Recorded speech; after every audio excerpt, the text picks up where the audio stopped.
Good morning, friends. Happy Wednesday. This is the last Wednesday of 2020. Thank goodness. And my last live of 2020. So say hello if you are joining me. I got a really amazing question yesterday on how do I not lose steam with organizing. So that is what we are going to be talking about today. I want to preface all of this by saying right now, this year is hard. It is harder for most of us than any years past. And so we do have to give ourselves the grace in recognizing that we just might not be at our best. But having said that, I am going to share my tips that I hope will help you no matter what our external environment is like. And there is light at the end of the tunnel. So let's jump right in.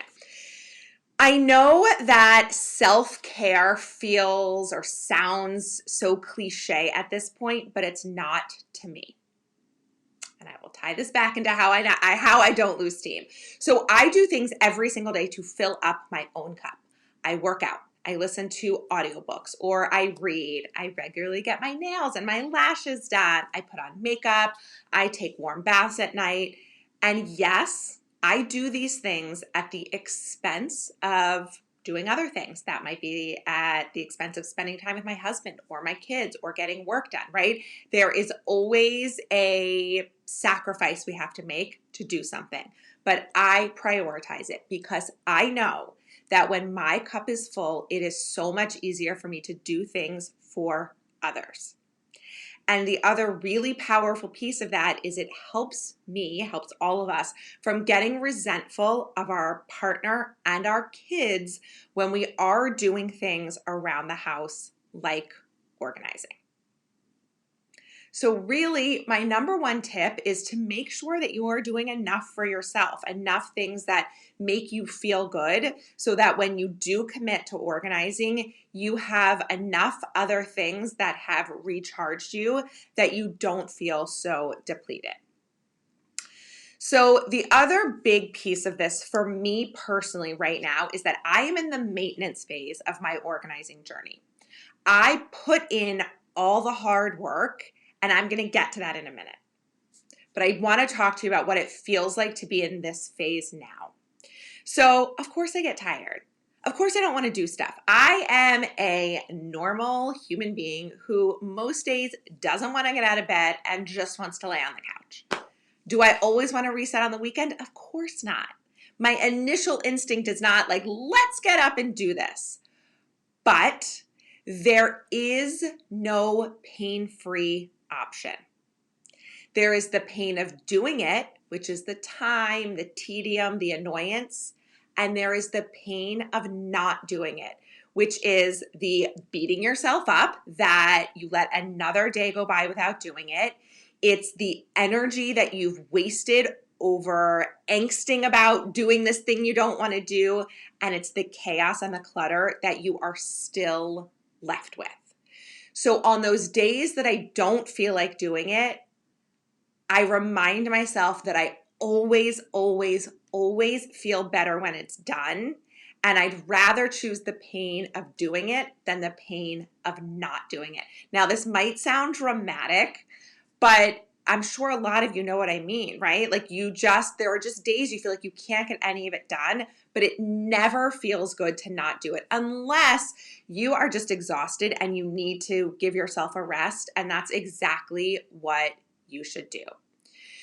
So given that I'm always going to choose the pain of doing it, I try to make it as pleasant for myself as possible. I invested in 2 different pairs of Apple earbuds. I keep one upstairs, I keep one downstairs, and that makes my life so much easier. So if I'm downstairs resetting, I can put in my earbuds, I can listen to an audiobook, I can talk to a friend, I can listen to music, I can listen to a podcast.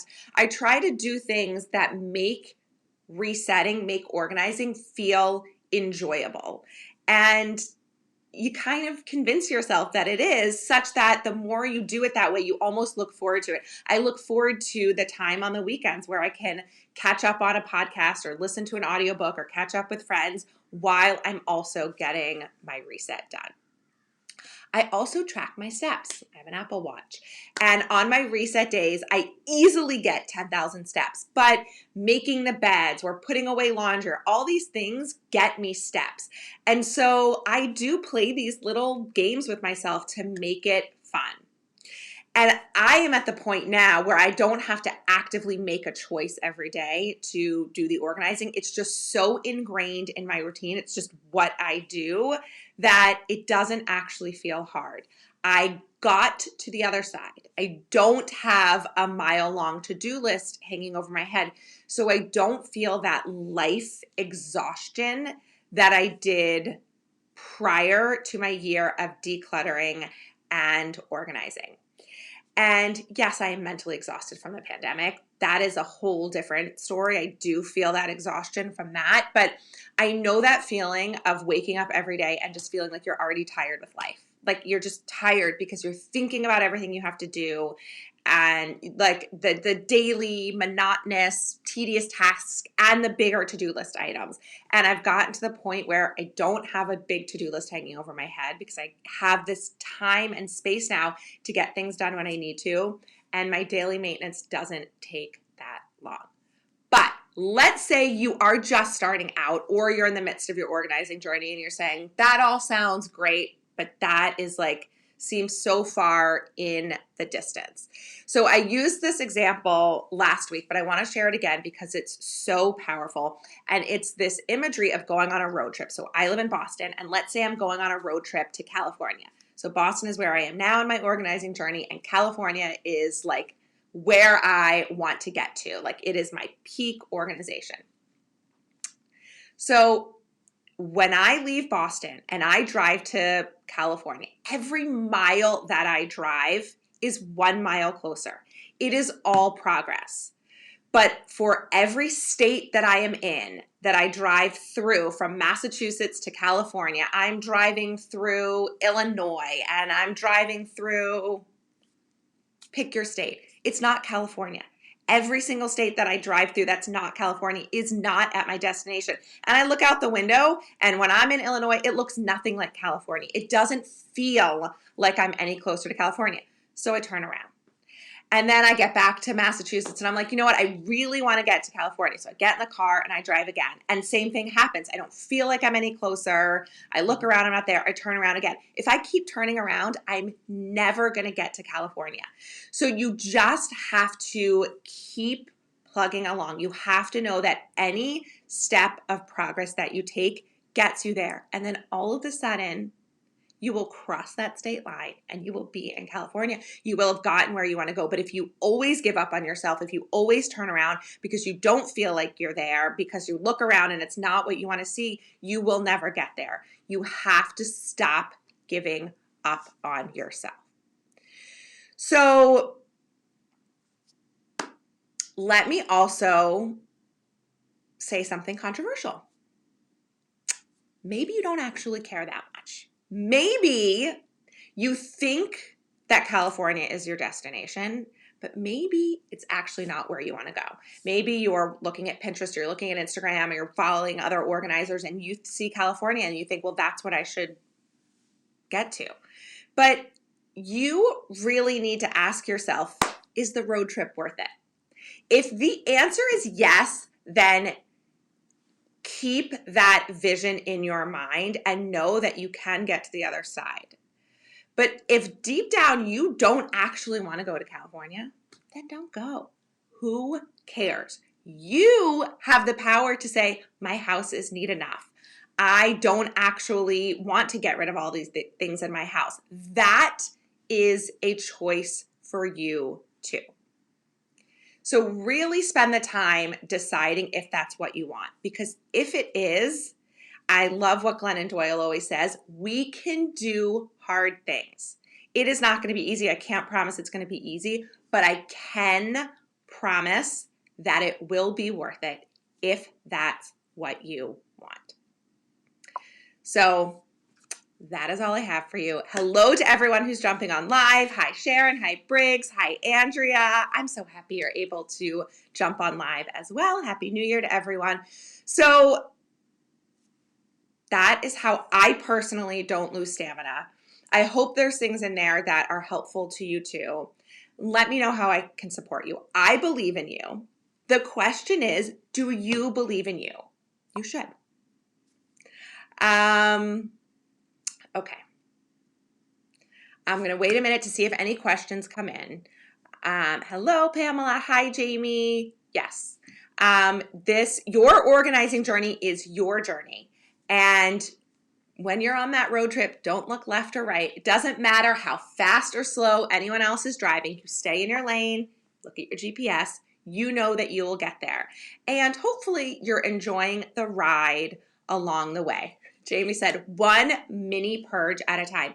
It's so true. If you make a little bit of progress, if we use this road trip analogy, like if you make a little progress and then you get out of your car at one state because you are just like, I'm kind of sick of driving. I want to take a little detour. I want to walk around. That is not heading in the wrong directions. You haven't turned around to head back to Massachusetts. You're just taking a little break to enjoy the scenery. And that's why it took me a year, because I didn't have the stamina to power through my whole house purging and organizing in a month or two. I know there are people that have done that. That wasn't me. I didn't have the stamina. I needed to be realistic. But you require far less stamina to maintain than you do to get there in the first place. And Sharon saying that's exactly what I think when people beat themselves up. Don't compare. Everyone's journey is different. Listen, your car might be a 20-year-old car that doesn't even drive as fast as someone else's brand new car, right? There's just no reason to compare. You don't know the circumstances. Maybe you've got a whole lot of luggage in your car that's weighing you down and making you drive a little slower, and these cars zipping by you just don't. So it's just not helpful to look at what anyone else is doing. What is most helpful is to look at what your goal is, what is realistic for you to get there, but really hold that vision for yourself of what it would feel like to be on the other side, and ask yourself if it's really worth it. And if it is, then commit to getting there. And on the days where you have no stamina left, then take a break. It's not backsliding. It's just not moving forward, but actually it is, because you're giving yourself the grace to rest, which is very important. Pamela said she's on the trip and she has no intention of turning back now. I love that so much. Okay, friends, as always, I check the comments below here. If any questions come in, let me know. I will absolutely answer them. And I'm wishing you all an amazing new year.